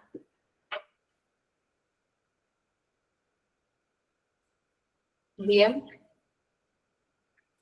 Estos 3 núcleos dorsales de la porción lateral del tálamo tienen una función que al día de hoy sigue siendo estudiada. O sea, no es bien conocida. ¿Sí? Según Snell, está en estudio de que posiblemente estos núcleos se relacionen con ciertas vías motoras viscerales, o sea, de la función motora de vísceras, sí, pero no hay nada todavía comprobado, no hay nada asegurado. Así que, chao. Esta hilera, con que sepan los nombres o no, no pasa nada porque no tienen una función todavía bien conocida, ¿sí? De esta última hilera, de la hilera ventral de los núcleos laterales del tálamo, sí tenemos 3 núcleos que son número 4, número 5 y número 6, que tenemos. Cuarto, núcleo ventral anterior.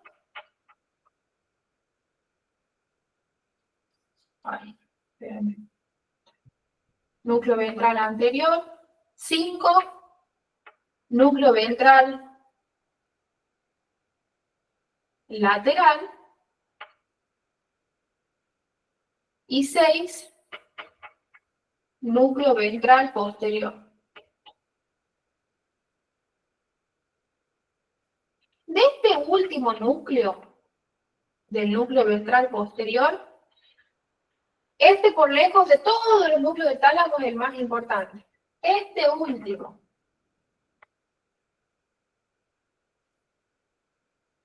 Bien. ¿Qué tenemos acá? El núcleo ventral posterior a su vez está dividido en 2 porciones. una porción medial y una porción lateral.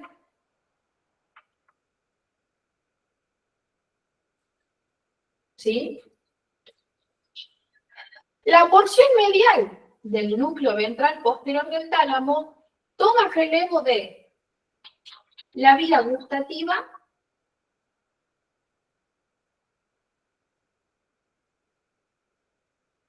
y de la vía del nervio trigémino, la vía trigeminal.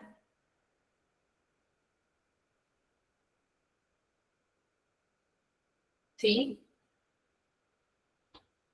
Mientras que la porción lateral del núcleo ventral posterior recibe el estímulo de todas las vías sensitivas conscientes.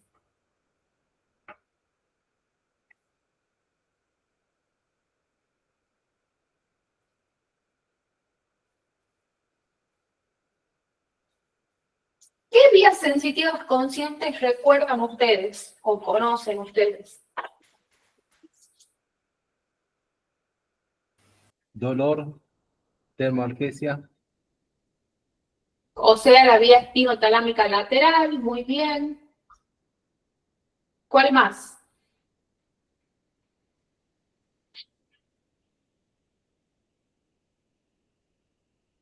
¿El tacto protopático, o sea, el tacto simple? La vía espinotalámica anterior. Muy bien. ¿Y qué pasaba con esa sensibilidad discriminativa, esa que me permitía a mí diferenciar pesos, diferenciar presiones, diferenciar posiciones del cuerpo? Golgi-Burdach, ¿se acuerdan? Las vías, la vía epicrítica o vía discriminativa. Todas esas vías que son conscientes, que yo sé lo que estoy percibiendo, ¿sí? Pasan por la porción lateral del núcleo ventral posterior del tálamo para hacerse conscientes a la corteza. ¿Por qué esto es importante? Porque esas vías a ustedes sí les preguntan, ¿sí? Si bien en anato no está en el programa, yo les puedo dar la clase de vías en anato, la clase de vías en sí, que sirve para anato, para fisio, les puedo dar yo, porque ahí siempre se pregunta, bueno, y la vía, las vías sensitivas conscientes, ¿en qué núcleo del tálamo hacen relevo para llegar a la corteza? Y ustedes tienen que saber reconocer. Porción lateral del núcleo ventral posterior del tálamo, ¿sí? O así también les pueden hacer la pregunta de, ¿en qué núcleo del tálamo hacen relevo en la vía gustativa para hacer los estímulos gustativos conscientes? La porción medial del núcleo ventral posterior del tálamo. De todos estos núcleos que hablamos, solamente de estos tienen ustedes que retener información. No se les pide nada más, ¿sí?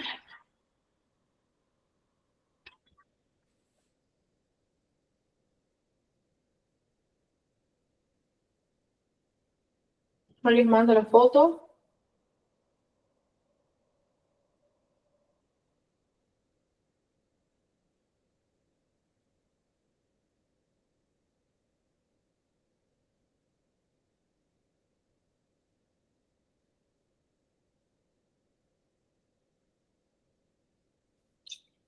¿Dudas? ¿Preguntas? ¿No, Carly? Bien.